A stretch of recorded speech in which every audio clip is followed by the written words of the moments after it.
Mobile দিয়ে আর আগের মতো কাজ করা যায় না। কোন কিছুই ওপেন করতে গেলে ধীরগতিতে আসে। মনে হয় মোবাইলটি পুরনো হয়ে গেছে। কিন্তু আসলে কি তাই? না ভাই, আপনার মোবাইলে থাকা সমস্যাগুলি দূর করে দিন, মোবাইল নতুনের মতো কাজ করবে। আপনি এই পদক্ষেপগুলি নিন, আপনার মোবাইলে থাকা সমস্যা দূর হবে ইনশাআল্লাহ। 1. অপ্রয়োজনীয় অ্যাপ আনইনস্টল করুন। আপনার ফোনে যদি এমন কিছু অ্যাপ থাকে যা আপনি ব্যবহার করেন না, তাহলে সেগুলো সরিয়ে ফেলুন। এটি স্টোরেজ ফাঁকা করবে এবং ফোনের গতি বাড়াতে সাহায্য করবে। 2. ক্যাশ মেমরি পরিষ্কার করুন। নিয়মিত ক্যাশ মেমরি ক্লিয়ার করলে ফোনের পারফরম্যান্স ভালো থাকে। প্রতিটি অ্যাপের ক্যাশ আলাদাভাবে সেটিংস থেকে পরিষ্কার করতে পারেন। 3. সফটওয়্যার ও অ্যাপ আপডেট করুন। পুরনো সফটওয়্যারের কারণে ফোন ধীর হতে পারে, তাই নিয়মিত অ্যান্ড্রয়েড এবং আপনার ইনস্টল করা অ্যাপস আপডেট করুন। 4. স্টোরেজ খালি করুন।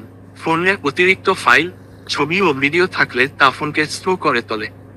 তাই অপ্রয়োজনীয় ফাইলগুলো মুছে ফেলুন অথবা ক্লাউডে ব্যাকআপ নিন। 5.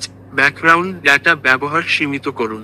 কিছু অ্যাপ ব্যাকগ্রাউন্ডের ডেটা ব্যবহার করতে থাকে, যা ফোনের প্রসেসিং এবং ব্যাটারি উভয়কে প্রভাবিত করে। সেটিংস থেকে ব্যাকগ্রাউন্ড ডেটা ব্যবহার সীমিত করুন। 6. লাইভ ওয়ালপেপার ব্যবহার বন্ধ করুন। লাইভ ওয়ালপেপার ফোনের রিসোর্স ব্যবহার করে, তাই এটি ফোনকে ধীর করতে পারে। সাধারণ ওয়ালপেপার ব্যবহার করুন। 7. ফোন রিস্টার্ট করুন। মাঝে মাঝে ফোন রিস্টার্ট করলে ব্যাকগ্রাউন্ডে চলা অনেক প্রক্রিয়া বন্ধ হয়ে যায় এবং ফোন সতেজ হয়।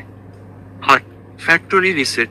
যদি উপরের কোনো পদক্ষেপে কাজ না হয়, তাহলে শেষ উপায় হিসেবে ফোনটিকে ফ্যাক্টরি রিসেট করতে পারেন। তবে রিসেট করার আগে আপনার গুরুত্বপূর্ণ ডেটার ব্যাকআপ অবশ্যই নিয়ে নেবেন। 9. হালকা ভার্সনের অ্যাপ ব্যবহার করুন। কিছু জনপ্রিয় অ্যাপের লাইট বা গো ভার্সন রয়েছে, যা কম রিসোর্স ব্যবহার করে। আপনার ফোনের জন্য উপযুক্ত হলে সেগুলো ব্যবহার করতে পারেন। 10. অটো সিঙ্ক বন্ধ করুন।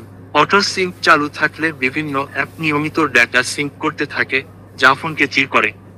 প্রয়োজন না হলে এটি বন্ধ রাখুন। আশা করি এই পদক্ষেপগুলো আপনার মোবাইল ফোনের গতি বাড়িয়ে নতুনের মতো করে দিবে। মোবাইল চালাতে আপনি আর বিরক্ত বোধ করবেন না।